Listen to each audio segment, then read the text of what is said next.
Salam budaya, selamat pagi.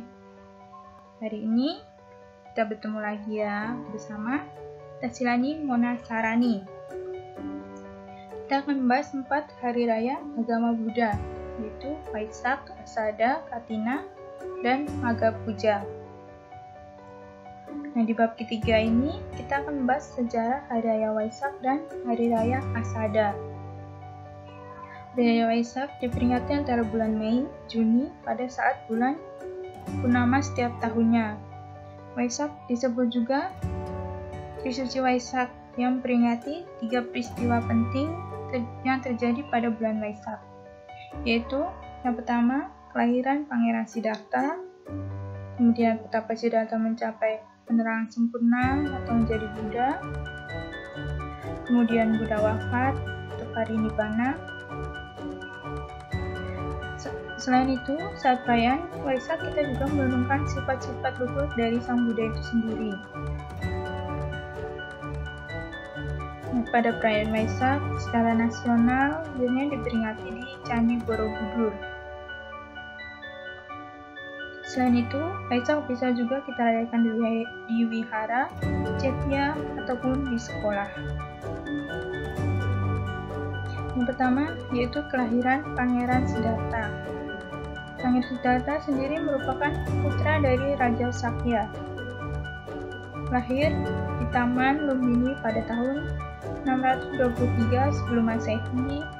Dan pada saat lahir, Pangeran Siddhartha ini disaksikan oleh para dewa. Selain itu, bunga-bunga pun bermekaran. Nah, setelah lahir, pangeran dapat berjalan sebanyak 7 langkah. Nah, setiap langkahnya tumbuh bunga teratai yang sebagai lambang kesucian.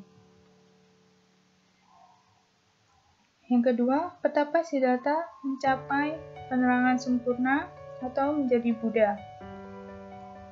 Nah, pada saat itu, sebelum menjadi Buddha, betapa Siddhartha ini bermeditasi di bawah pohon Bodhi, menghadap arah matahari terbit.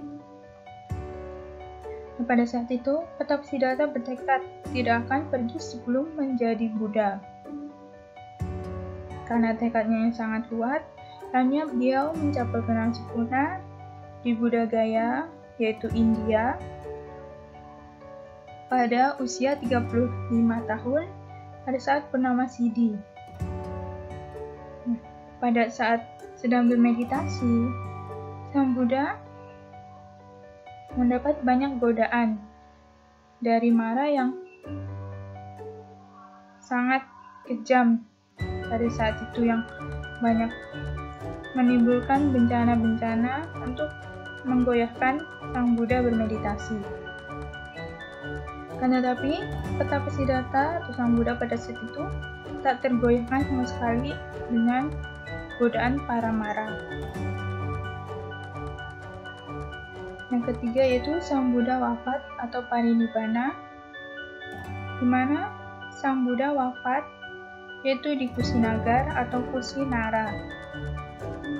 Pada saat itu Buddha berbaring di bawah pohon salak kembar dan banyak para biku yang mengelilingi beliau. Nah, Sang Buddha wafat ketika usia 80 tahun. Nah, karena pada saat Sang Buddha akan wafat banyak biku yang juga belum suci, maka mereka merasa sedih karena akan ditinggalkan oleh Sang Buddha ketika mereka belum suci. Mengetahui hal demikian, kemudian Buddha berpesan kepada para biku, hidup ini menderita, berusahalah dengan sungguh-sungguh.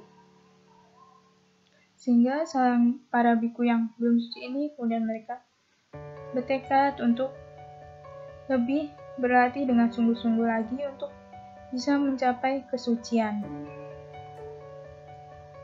Ya. Kemudian cara merayakan hari Waisak. Pada saat menjelang perayaan Waisak, kita bisa menghias jalan raya dengan bendera Buddhis, umbul-umbul ataupun spanduk. Bisa. Selain di jalan raya, kita juga menghias wihara di dalamnya maupun di depan wihara. Kita masang bendera Buddhis, kita masang umbul-umbul. Dan ini bisa dilakukan dengan gotong royong, dikerjakan bersama-sama.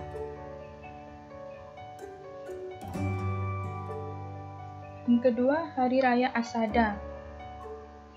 Hari Asada ini memperingati 3 peristiwa penting.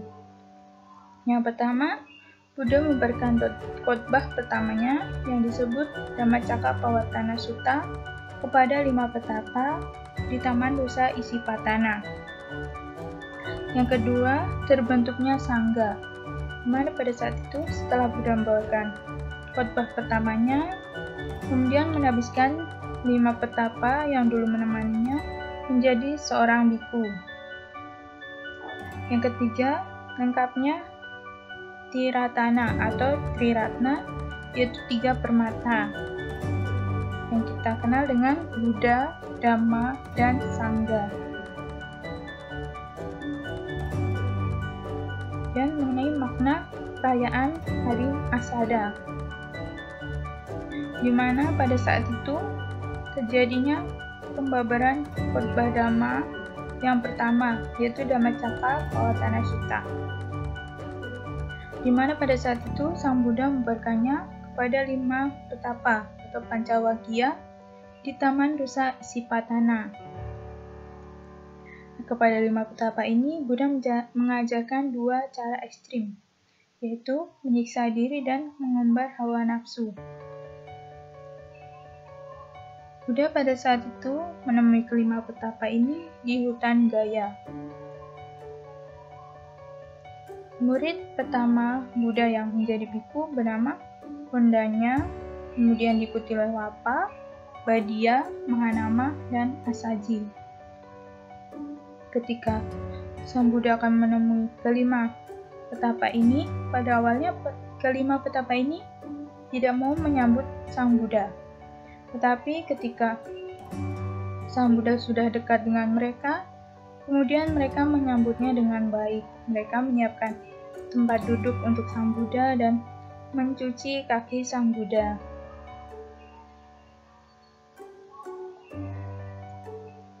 Selain itu, Hari Asada biasanya juga disebut Hari Dharma, karena Hari Asada memperingati 3 peristiwa penting, yaitu pembabaran Noda Dhamma yang pertama, terbentuknya Sangha, dan lengkapnya Triratna, yaitu Buddha, Dhamma, dan Sangha. Setelah itu, Buddha juga membabarkan Dhamma kepada Arahat Biku di Wihara Weluwana Arama. Nah, saat perayaan Hari Asada, kita merenungkan sifat luhur Dhamma itu sendiri. Dan cara merayakan Hari Raya Agama Buddha. Kita bisa melakukannya dengan puja bakti, mengadakan lomba dharma seperti membaca parita, membaca Dhammapada, menyanyikan lagu Buddhis, lomba cerdas cermat, lomba melukis, dan mewarnai. Selain itu, kita bisa melakukan aksi sosial, donor darah, bakti sosial, atau pengobatan massal.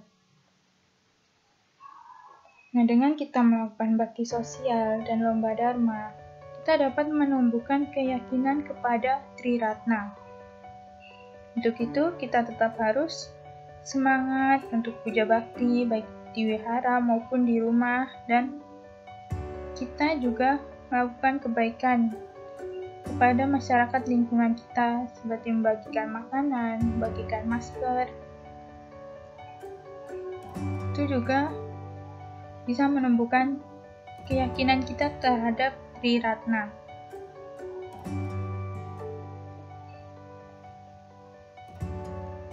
Sekian materi kita untuk hari ini.